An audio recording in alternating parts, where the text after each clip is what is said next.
Karachi literature festival के दूसरे रोज़ 36 sessions होंगे। सेशंस में शायरी, बैतबाजी के मुकाबले होंगे, किताबों की रूनुमाई भी होगी। मज़ीद बताएंगी अक्सा शाहिद। जी बिल्कुल, मैं इस वक्त कराची लिटरेचर फेस्टिवल में मौजूद हूँ। आलमी सतह पर तरक्की हासिल करने वाला लिटरेचर फेस्टिवल जो है यहाँ पर जारी और सारी है। आज इसका दूसरा रोज़ है। दूसरे रोज़ पर 36 सेशन जो है वो मुनक्किद किए गए हैं, जिसमें थिएटर है, स्क्रीनिंग है, फिल्म्स हैं, मुशायरे हैं, बैतबाजी है और किताबों की रहनुमाई भी यहाँ पर जो है वो की जा रही है। इस वक्त मेरे साथ जो है वो प्यारी सी खातून मौजूद है, इनसे बात करेंगे और जानेंगे। ये बताइएगा कि लिटरेचर फेस्टिवल में जो है वो हर बंदा शिरकत करता है, चाहे वो सहाफ़ी हों, एक्टर्स हों या शायर हो, तो आप क्या कहेंगी इस हवाले से? मैं एक दो बातें कहूँगी। नंबर वन, अगर मैं फ्रैंक हूँ तो it's a very good exercise in promotion for any actor, any author, any political personality. But I am so happy कि इतना प्रमोशन हो रहा है। ऑथर्स की इतने लोग अब आ रहे हैं इनटू द लाइमलाइट, वो लॉन्च कर रहे हैं बुक्स इन so many genres, fiction, non fiction. मेरे लिए ये बहुत इज़्ज़त अफजाई और हिम्मत अफजाई की बात है कि इतने लोग आ रहे हैं। जी बिल्कुल, यकीनी तौर पे जो है वो यहाँ पर खातून हमारे साथ मौजूद थी। प्रोफेसर माजी में रह चुकी हैं और अल्फाजों से जो है वो इनको इश्क है, नॉवेल्स की शौकीन लगती हैं। इस तरीके से जो है वो यहाँ पर मुख्तलिफ जगहों पे एक टाइम में मुख्तलिफ सेशंस चल रहे हैं, जिसमें मुकर्रिरीन जो है वो खिताब कर रहे हैं, स्पीच कर रहे हैं और किताबों की रहनुमाई के हवाले से अपनी ज़िंदगी पे भी जो है वो इज़हार ख्याल कर रहे हैं। जी साबिक वफाकी वज़ीर ख़ज़ाना मिफ्ताह इस्माइल ने नई बनने वाली हुकूमत को मशवरे दे दिए। कहा, मुल्की मईशत को मुस्तहकम करने के लिए महंगाई की शरह को कम करने की ज़रूरत है। हमारे नुमाइंदे सैयद ज़ुबैर राशिद उनके साथ मौजूद हैं, आइए देखते हैं। आज बिल्कुल देखें, इस वक्त मैं KLF में मौजूद हूँ। साबिक वफाकी वज़ीर जनाब मिफ्ताह इस्माइल इस वक्त मेरे साथ बराह रास्त मौजूद हैं। सर, माशरती हालात की अक्कासी आपकी गुफ्तगू ने की। मुझे बताइएगा कि जो नई आने वाली हुकूमत है, हम नहीं जानते कि कौन सी हुकूमत आ रही है, लेकिन मुल्क की मईशत को संभालने के लिए आप क्या तजवीज़ पेश करना चाहेंगे? सर देखिए, मैं समझता हूँ कि सबसे पहले हुकूमत को IMF से बात करनी होगी और एक IMF का नया प्रोग्राम शुरू करना होगा। जो भी हुकूमत आती है, किसी भी पार्टी की आती है, वो अव्वलीन पाकिस्तान की तरजीह होनी चाहिए कि IMF से बड़ा स्मूथली ये रिव्यू ख़त्म करवा के नया एग्रीमेंट कर लें। वो एग्रीमेंट हो जाएगा तो फिर उसके बाद जो सेकंड तरजीह है वो महंगाई को कम करना है। पाकिस्तान में जो महंगाई है, मुँह तोड़ महंगाई है, आपको पता है। इसी वजह से ख़त गुर्बत के अंदर ज़्यादा से ज़्यादा लोग जा रहे हैं, उसके नीचे जा रहे हैं। तो महंगाई कम करनी होगी। महंगाई कम करने के लिए कहीं ना कहीं आपको टैक्स बढ़ाने होंगे और हुकूमत का खसारा कम करना होगा, ताकि हुकूमत का खसारा कम हो तो नोटें कम छापनी पड़ें, और उसके लिए आपको थोड़ा सा टैक्स बढ़ाना होगा और थोड़ा सा अखराजात कम करने होंगे।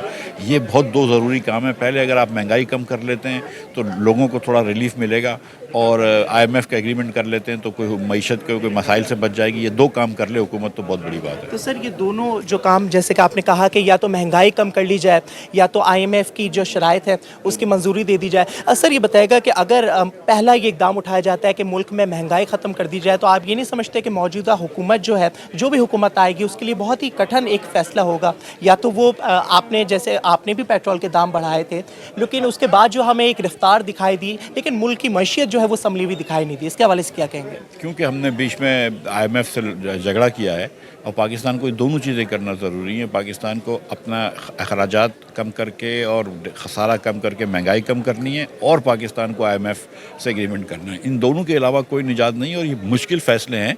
लेकिन हुकूमत जब आपके पास आती है तो मुश्किल फ़ैसले करने ज़रूरी होते हैं। जब आप उस मनसब पे बैठे होते हैं जहाँ पे कौम ने आपको इतनी इज्जत दी है, तो आपको कौम की खातिर मुश्किल फ़ैसले लेने होंगे। बहुत शुक्रिया। साबिक वफाकी वज़ीर ख़ज़ाना जनाब मिफ्ताह इस्माइल इस वक्त हमारे साथ मौजूद थे। जैसे कि उन्होंने कहा कि बड़ा मुश्किल वक्त था हुकूमत के लिए। अब जो आने वाली जो हुकूमत है उसको इस चीज़ पर जो है अमल दरामद करना होगा कि अगर मुल्क की मईशत को स्टेबल करना है और संभालना है, तो यकीनन महंगाई का जो एक कह सकते समंदर है उसको कम करने की ज़रूरत है कि मुल्क की मईशत जो है इस्तेकाम हो सके। एक्सपो सेंटर में फैमिली फेस्टिवल जारी है, जहां सिंध इमरजेंसी रेस्क्यू सर्विस 1112 की जानिब से भी स्टॉल लगाया गया। अपडेट करेंगे वसीम इफ्तिखार। जी बिल्कुल, एक्सपो सेंटर में फैमिली फेस्टिवल तो जारी है, जिसमें हम देख रहे हैं कि मुख्तलिफ कंपनीज़ की जानिब से अपनी जो प्रोडक्ट्स हैं वो शोकेस की गई हैं, जिसमें ज़िंदगी की अशियाँ हैं, कॉस्मेटिक्स हैं, कपड़े हैं, क्रॉकरी की है और दीगर जो है फूड आइटम है। लेकिन मैं जिस स्टॉल पर मौजूद हूँ, ये सबसे अहम स्टॉल है, जिसका नाम है सिंध एमरजेंसी रेस्क्यू सर्विस 1112, यानी कि कोई हादसा अगर पेश आ जाए किसी भी किस्म का तो किस तरीके से फ़र्स्ट एड देनी है, लोगों को क्या स्टेप लेना है, उसके हवाले से यहाँ पर तरबियत फराहम की जा रही है। आप देख सकते हैं कि ये एक मॉडल है और ये मॉडल जो है वो इस पे लोगों को अगर दिल की कोई तकलीफ़ पेश आती है तो किस तरीके से फ़र्स्ट एड देनी है, किस तरीके से उसको रेस्क्यू करना है। आप देख सकते हैं कि यहाँ पर जो सिंध एमरजेंसी रेस्क्यू सर्विस का अमला है वो यहाँ पर आने वाले लोगों को तरबियत फराहम कर रहा है। मुख्तलिफ अगर एमरजेंसी या हादसात पेश आते हैं तो क्या उनको स्टेप लेना है। इस वक्त मेरे साथ मौजूद हैं रेहाना यास्मीन जो कि रेस्क्यू कमांडर हैं। जी रेहाना यास्मीन साहबा, ये बताएं कि यहाँ पर किस तरीके की तरबियत या सर्विसेज लोगों को फराहम की जा रही हैं, क्या ट्रेनिंग दी जा रही है वो बताइएगा, और रेस्क्यू 1112 का क्या काम है। अच्छा, यहाँ देखिए आपको पता है ये एक्सपो लगा, यहाँ से बहुत से लोगों ने आना है, तो हम यहाँ लोगों को बता रहे हैं कि हमारे पास कौन कौन सी सर्विस जो हम फ्री ऑफ कॉस्ट दे रहे हैं, जिसके अंदर आपको पता है सबसे ज़्यादा जो इमरजेंसी होती है मेडिकल इमरजेंसी है।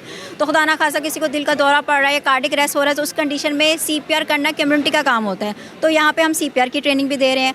जी बिल्कुल, ये थी रेहाना यास्मीन साहबा जिन्होंने अपनी सर्विसेज के बारे में बताया और बिलखुसूस ये बताया कि सबसे ज़्यादा जो इश्यूज़ आते हैं वो आते हैं हेल्थ एमरजेंसीज़ के। तो इस हवाले से इस फेस्टिवल में आने वाले शुरा को फ्री ऑफ कॉस्ट तमाम तर एमरजेंसीज़ में बर वक्त निपटने के हवाले से तरबियत फराहम की जा रही है। जी, कराची लिटरेचर फेस्टिवल में अदब, सकाफ़त, मुआशरत, तालीम और फ़िक्री अमूर पर सेशंस जारी हैं। अपडेट करेंगे फरहान खान। जी बिल्कुल, इस वक्त जो है मैं बीच लग्जरी होटल के अंदर मौजूद हूँ। 15 कराची लिटरेचर फेस्टिवल जारी है। डिफरेंट हॉल्स के अंदर जो है वो कहीं मुशायरे का सेशन जारी है तो कहीं पैनल डिस्कशन डिफरेंट मौजूद के ऊपर जो है वो की जा रही है। अदब, सकाफ़त और सियासत और तालीम को लेके जो है वो डिफरेंट सेशन जो है वो इस वक्त जो है वो KLF के अंदर बीच लग्जरी होटल के अंदर जारी है। इस वक्त जो है वो यहाँ पर हमने देखा है कि काफ़ी ज़्यादा स्कूल्स के जो है वो तलबा तलबात ने भी बड़ी तादाद में शिरकत करी है। इसी तरीके से हमारे साथ कुछ स्कूल के कुछ तलबा हमारे साथ मौजूद हैं। इनसे बात करें, मुझे बताइएगा कौन कौन से सेशन आपने अटेंड किए। हमने बहुत सारे सेशंस अटेंड किए, वहाँ पे डिफरेंट गेम्स हैं, हमने वो खेली, बहुत इन्फॉर्मेटिव हैं। सिर्फ गेम्स नहीं है, गेम्स के साथ टेक्नोलॉजी, इन्फॉर्मेशन, बहुत सारी इन्फॉर्मेशन की चीज़ें ऐसे होने चाहिए। फेस्टिवल मज़ा आता है और गैदरिंग हो जाती है। मुझे बताइएगा कि आपका किस किताब को पढ़ने में ज़्यादा इंटरेस्ट है? पॉलिटिक्स हो गई, सियासत हो गई, अदबी हो गई, कौन कौन सी किताबों को ज़्यादा? नॉवेल्स जैसे अभी ऊपर ना एक मतलब बुक्स हुई हैं, लॉन्च हुई है, तो उनके ऑथर्स सब मतलब ना पूरा अपनी बुक के बारे में कहा है कि मतलब क्या बुक लॉन्च हुई है, तो वो सब चीज़ें बहुत हैं इंफॉर्मेटिव। और दूसरी भी यहाँ भी लिटरेचर के हवाले से बहुत सारी चीज़ें हैं, तो ये हर साल होना चाहिए और होता है हर साल। तो हम तो यहाँ पे फर्स्ट टाइम ही आए, दूसरे भी कॉलेजेस आए हुए हैं इधर। जी बिल्कुल, इस वक्त जो है वो हमारे साथ कुछ स्टूडेंट्स भी मौजूद थे। इनका भी यही कहना है कि इस तरीके के जो लिटरेचर फेस्टिवल जो है वो कराची में मुनक्किद होते रहे और मज़ीद भी होना चाहिए। इनसे जो है वो तालीम एजुकेशन जो है वो काफ़ी कुछ सीखने को भी मिलता है। लिटरेचर के यहाँ पे काफ़ी सारे सेशंस हो रहे हैं, दीगर सेशंस भी हो रहे हैं जिसमें जो है वो तलबा और तलबात की बड़ी तादाद जो है वो शिरकत कर रही है। जी, 15वां कराची लिटरेचर फेस्टिवल दूसरे रोज़ भी जारी है। क्या अपडेट्स हैं, मोहम्मद हमाद बताएंगे। जी देखें, बिल्कुल 15वें कराची लिटरेचर फेस्टिवल में जहां अदबी मौजू पे गुफ्तगू हो रही है, वहीं यहाँ पर जो है वो बुक फेयर भी लगाया गया है जिसमें मुख्तलिफ जो है बुक स्टॉल्स यहाँ पर लगाए गए हैं, जहाँ बच्चों से लेके बड़ों की जो है वो किताबों के हमने यहाँ पर स्टॉल देखे, जिसमें किताबों से मोहब्बत करने वाले अदबी जो अफराद हैं और जो लोग हैं वो यहाँ पर आ रहे हैं और जो है अपनी मनपसंद मुसन्नफ़ की जो बुक्स हैं उनको यहाँ पर आके जो है देख रहे हैं, पढ़ रहे हैं और पसंद करके ख़रीद भी रहे हैं। हम यहाँ पर मुख्तलिफ स्टॉल्स पर मौजूद हैं। मेरे कैमरामैन दानियाल आपको दिखाएंगे। यहाँ पर मुख्तलिफ स्टॉल्स हैं जिसमें जो है बदलती दुनिया पब्लिकेशन हो गई, गाबा पब्लिशर हो गई, या फिर जो दीगर जो मुसन्निफ़ हैं उनकी किताबें यहाँ पर मौजूद हैं। और ना सिर्फ पाकिस्तान से ताल्लुक़ रखने वाले मुसन्निफ़, जबकि दुनिया भर से जो मुसन्निफ़ हैं उनकी भी जो पब्लिश की हुई किताबें हैं वो यहाँ पर हमें नज़र आ रही हैं। हम एक स्टॉल्स पर मौजूद हैं जिसमें मेरे कैमरामैन आपको दिखाएंगे कि आप देख सकते हैं कि एक इमरान मकसूद, अनवर मकसूद, साथ ही साथ जो है वो इफ्तिखार आरिफ हो गए, या फिर दूसरे मुसन्निफ़ की यहाँ पर जो है वो किताबें जो है वो मौजूद हैं। मेरे कैमरामैन ये आपको दिखाएंगे कि यहाँ पर जो है मुख्तलिफ जो है वो फ़िज़िकल लैब की चीज़ें यहाँ पर मौजूद हैं जो कि बच्चों के खेलने के काम भी आती हैं। बुक्स हैं यहाँ पर बच्चों को पढ़ने की, कार्टून्स की बुकें यहाँ पर मौजूद हैं। सर मुझे बताएंगे कौन से मुसन्निफ़ की आपने यहाँ पे बुक्स देखी, किस मुसन्निफ़ को आप ज़्यादा पसंद करते हैं, जिनकी बुक ज़्यादा पढ़ने का आपको शौक़ है और उनको आप तलाश कर रहे हैं? जी अभी तो मैं अहमद सलीम की बुक ही देख रहा था, यही लेने आया था, ये मिल गई है। वैसे तो इनकी जो भी टाइटल्स होते हैं तकरीबन काफ़ी अच्छे होते हैं, डिफरेंट होते हैं, तो इनकी अक्सर टाइटल्स मैं परचेज़ करता रहता हूँ। देखिए हमारे साथ मौजूद हैं जो कि यहाँ पर एक बुक स्टॉल से जो है वो अपने मुसन्निफ़ की मनपसंद मुसन्निफ़ की जो है यहाँ पे किताब तलाश कर रहे हैं, और ना सिर्फ तलाश कर रहे हैं बल्कि ख़रीद भी रहे हैं। तो यही सूरत हाल जो है वो कराची लिटरेचर फेस्टिवल में जो है तमाम रोज़ जारी रहेगी। यहाँ अपने अपने मुसन्निफ़ की किताबें लोग यहाँ पर तलाश करने आएंगे। इस बुक फेयर में हमने देखा कि ख़वातीन और मर्दों की एक बड़ी तादाद यहाँ पर मौजूद है जो कि अपने अपने मनपसंद मुसन्निफ़ की पब्लिशर की बुक यहाँ पर तलाश करते दिखाई दे रहे हैं। जी, इसी फेस्टिवल में हमारी नुमाइंदा आयमा खान भी मौजूद हैं, किताबों के स्टॉल्स भी लगे हैं, अपडेट करेंगी। जी बिल्कुल, देखें कराची लिटरेचर फेस्टिवल आज दूसरे रोज़ भी भरपूर आबोताब के साथ जो है वो इस वक्त जारी है बीच लग्जरी होटल में, और यहाँ पे जो है वो शहरियों की बड़ी तादाद यहाँ का रुख कर रही है। हमारे साथ जो है वो एक खातून मौजूद है जिन्होंने आज जो है वो यहाँ पे अपनी बुक लॉन्च करी है। इनसे मज़ीद तफसीलात लेते हैं। सबसे पहले हमें ये बताएँ कि कैसा फ़ील कर रही हैं आज जब आपने अपनी बुक लॉन्च करी है, और बुक का मौजू क्या है आपकी? Thank you so much. मेरा नाम हया फ़ातिमा सहगल है, मैं ऑथर हूँ और पोएट शायरा। मुझे यहाँ इनवाइट किया गया है by Raheela Baqai of OUP and KLF for launching my book Earth and Glimmer. Earth and Glimmer एक पॉलिटिकल पोइट्री की किताब है। आई होप लोग इन्जॉय करेंगे, इन स्पेसिफिकली यूथ, बिकॉज़ मैं इसके बारे में काफ़ी लिखती हूँ। अभी लिबर्टी के पास मेरी दूसरी किताब भी है, resilient Pakistan. So I am very grateful कि उन्होंने मुझे ये मौका दिया। उन्होंने ये किताब अर्थ एंड ग्लिमर लॉन्च की, एंड कल मेरा होगा session with Pirzada Salman, who is quite famous and well known. He's a great writer himself, so I'm looking forward to that as well. Thank you. जी बिल्कुल, जैसे कि आपने सुना हमारे साथ किताब की मुसन्निफ़ा मौजूद थी। इनका यही कहना है कि अर्थ एंड ग्लिमर के नाम से जो है वो इन्होंने अपनी किताब यहाँ पे किताब की रनुमाई की है, और यहाँ पे इनका ये भी कहना था कि ये जो किताब है इसके ज़रिए जो है हमें ये नज़र आता है कि पाकिस्तान भी जो है वो बदलेगा आने वाले वक्त में, और इसका मौजू जो है वो अर्थ एंड ग्लिमर है, और इस मौजू पर लिखी गई किताब जो है उसकी आज रनुमाई की जाए, जबकि कल जो है वो इनका सेशन भी होगा यहाँ पे। जी आगे बढ़ते हैं। कस्टम एजेंट एसोसिएशन के जनरल सेक्रेटरी महमूदुल हसन ने नई हुकूमत के सामने मुतालबा रख दिया। कहा, अब तक शिपिंग कंपनियों का कोई रेगुलेटरी इदारा मौजूद नहीं है, नई हुकूमत बनते ही फौरी कानून साजी की जाए। मज़ीद जानते हैं अयाज राना से, जी बताएगा।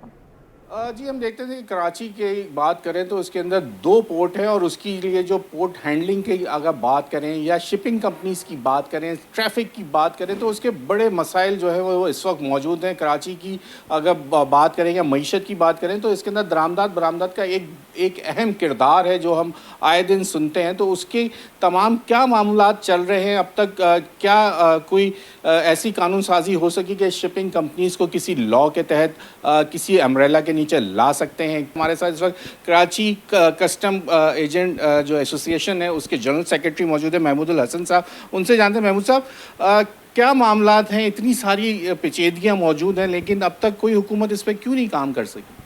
अस्सलाम वालेकुम। सबसे पहले तो मैं मुबारकबाद दूंगा जो हमारी मौजूदा केयर टेकर गवर्नमेंट है कि उन्होंने एक अच्छे इंतखाबात कराए, उनको मुबारकबाद।